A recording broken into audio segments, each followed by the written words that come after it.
किए गए हैं, उसके लिए हम तमाम लोग आपके शुक्रगुजार हैं। और पिछले 1 साल में जितनी भी गाइडलाइंस गवर्नमेंट की तरफ से इशू की गई हैं, हम सभी मजहबी रहनुमाओं ने, चाहे ईद हो, बकरीद हो या होली, दिवाली हो, क्रिसमस हो, हर मौके पर उसको फॉलो किया है और आगे भी इंशाल्लाह करते रहेंगे। और टीका उत्सव की बात कही गई, इस मौके पर हमने कल खुद वैक्सीनेशन कराया है और हमें यहाँ बहुत बड़ी टीम ने वैक्सीनेशन कराया है। सिर्फ मैं ये बात चीफ मिनिस्टर साहब से रिक्वेस्ट करना चाहता हूँ कि जो भी आप लोगों की तरफ से गाइडलाइन होगी उसको इन लेटर एंड स्पिरिट हम सबको फॉलो करेंगे और कर रहे हैं। सिर्फ ये गुजारिश है कि हमारे मुख्य सचिव साहब की तरफ से जो ऑर्डर इशू हुआ है कि जो खुले मैदान है वहाँ पे उसके 50% कैपेसिटी के साथ से 100 लोग जमा हो सकते हैं और जो बंद स्थान है उसमें 50 लोग, तो क्या ये मुमकिन है कि यही ऑर्डर इबादतगाहों पर भी लागू हो जाए? और आप जानते हैं कि आज से रमजान का महीना शुरू हो रहा है, तो इससे पूरे उत्तर प्रदेश से लोगों ने हम कर करके आपसे रिक्वेस्ट करने को यह तमाम उलमा ने कि आपसे रिक्वेस्ट की जाए और जितने भी कोविड प्रोटोकॉल है वो सब मस्जिद में फॉलो किया जाएगा। और नाइट कर्फ्यू अगर 1 घंटे के लिए एक्सटेंड कर दिया जाए तो उससे दुकानदारों को भी बड़ी आसानी हो जाएगी।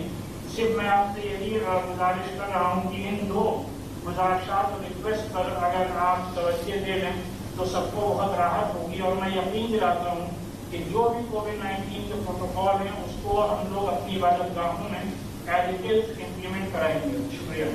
मौलाना साहब, मैं आपका हृदय से धन्यवाद देता हूं कि पिछली बार भी 2020 में जब हम लोगों ने संवाद बनाया था उस समय प्रदेश में आप सभी लोगों ने शासन के इस प्रोटोकॉल के अनुसार ही प्रदेश की जनता से और अपने सभी अनुयायियों से इसके लिए अपील भी जारी की थी और उन सबको इस बारे में निर्देश भी जारी किया था कि इस समय मानवता को बचाने की आवश्यकता है।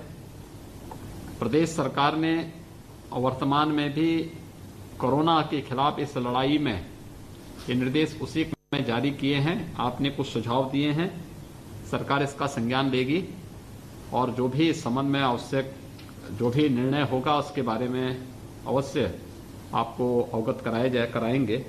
लेकिन मैं धन्यवाद दूंगा कि पिछले 1 वर्ष से जो लड़ाई चल रही है इसमें आप सभी लोगों का जो सकारात्मक योगदान रहा है वह सचमुच अभिनंदनीय है।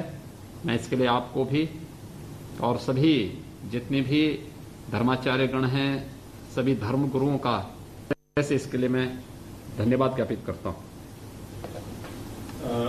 मौलाना कल्बे जवाद साहब भी हमारे साथ लखनऊ से जुड़े हुए हैं। मैं अनुरोध करूंगा मौलाना साहब से कि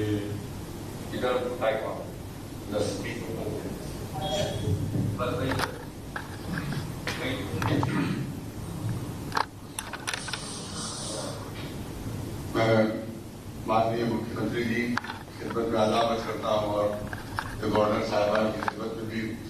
और आज की हमारे लिए बड़ी गर्व की बात है कि पूरे भारतवर्ष की तुलना में और पूरे विश्व की तुलना में सबसे कम जो केसेस हुए हैं वो हमारे उत्तर प्रदेश में हुए हैं। इससे अंदाजा होता है कि हमारी हुकूमत इस सिलसिले में कितनी ज्यादा उसमें समर्थ रही है कि उसमें सबको ज्यादा कंट्रोल कर सके।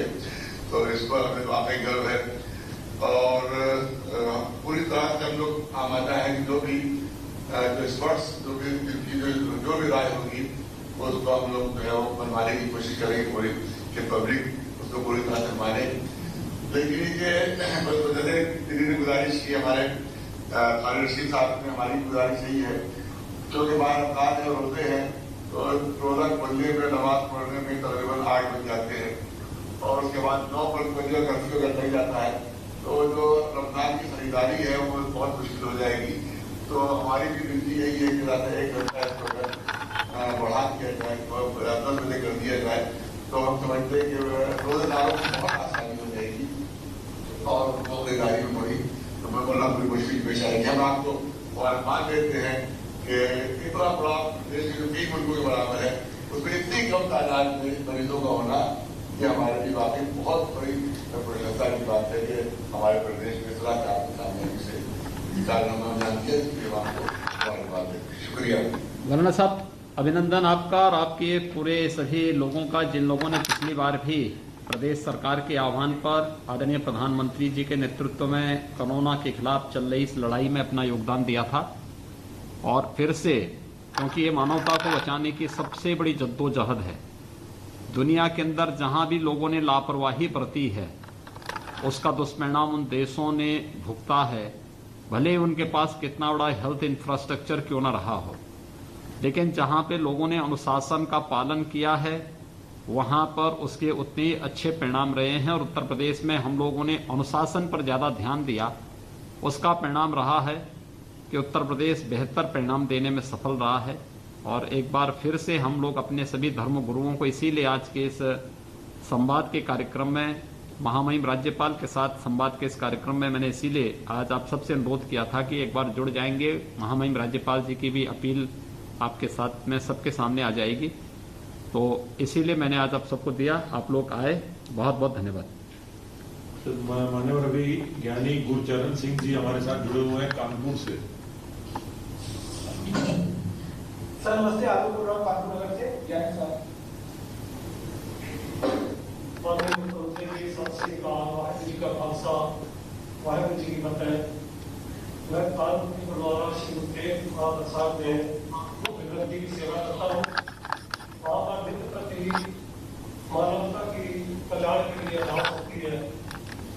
अरदास तो वैसे हम लोग हमेशा ही करते हैं, नानक नाम शक्ति का लाभ तेरे पर हम लोग की नित्य की अरदास होती है।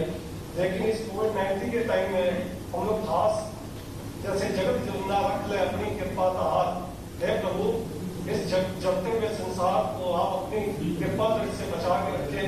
या सफेद जी समार अपनी मेहर का, हे प्रभु इस सब मानवता में अपना कृपा बना कर रखो, क्योंकि दवा के साथ दुआ की बहुत जरूरत है।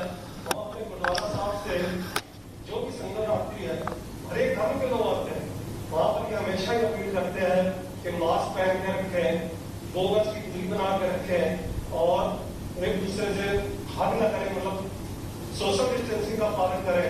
हमारे यहाँ सोशल डिस्टेंसिंग का पूरी तरह पालन होता है और ये हम नित्य प्रति ये लोगों से अपील करते रहते हैं कि हम जागरूक हैं, आप भी जागरूक बनिए, दूसरों को भी जागरूक करिए, आप बचिए, दूसरों को बचाइए। यही हमारा मानवता के प्रति बहुत बड़ा धर्म है और हम करते रहेंगे, आपके निर्देशन करते रहेंगे।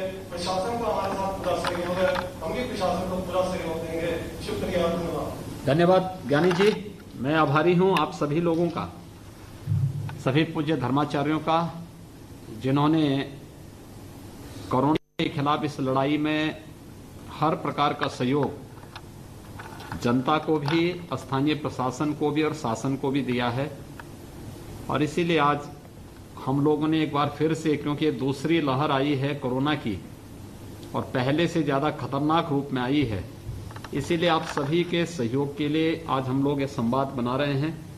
मैं आभारी हूं कि आप लोग गुरुद्वारा से भी निरंतर जन जागरण का एक कार्यक्रम चला रहे हैं और वहां पे प्रोटोकॉल का पूरा पालन कर रहे हैं, जिससे हर एक व्यक्ति को इस महामारी से बचाया जा सके। मैं हृदय से आपको और आपकी पूरी टीम को हृदय से धन्यवाद देता हूं।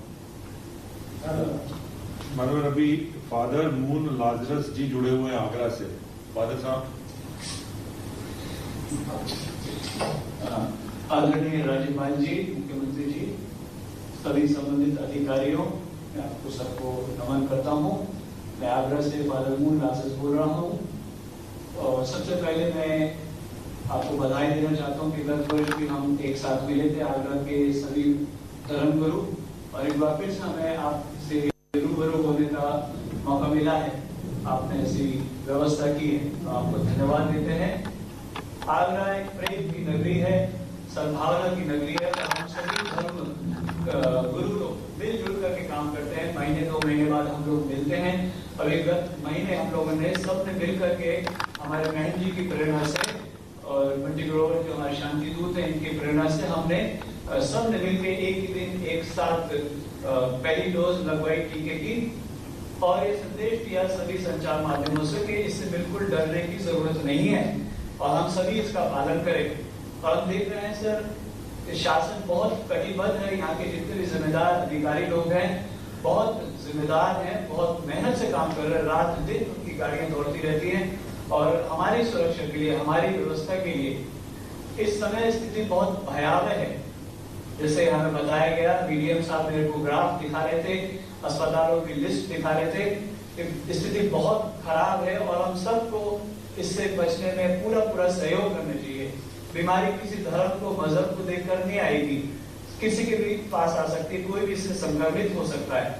इसलिए आगरा में इस समय 9 कोविड हॉस्पिटल्स हैं, 3 सरकारी है, 6 प्राइवेट है, जहां लोगों को भर्ती किया जा रहा है। वहां समुचित व्यवस्था है, खासकर हमारे नजदीकी अस्पतालों में बहुत अच्छी व्यवस्था की गई है। इसके लिए हम सभी अपने अधिकारियों के प्रति आभार व्यक्त करते हैं। साथ ही साथ मैं, क्योंकि आप जिम्मेदार लोग हैं, सुझाव देना चाहता हूं कि इसका कड़ाई से पालन किया जाए। जो भी नियम बनाए जा रहे हैं, इसका कड़ाई से पालन किया जाए और उसमें कोई धर्म या राजनीति वाली बात हो, सब लोगों के लिए हो नियम, गांव, देहात, शहर सब में हो। और इस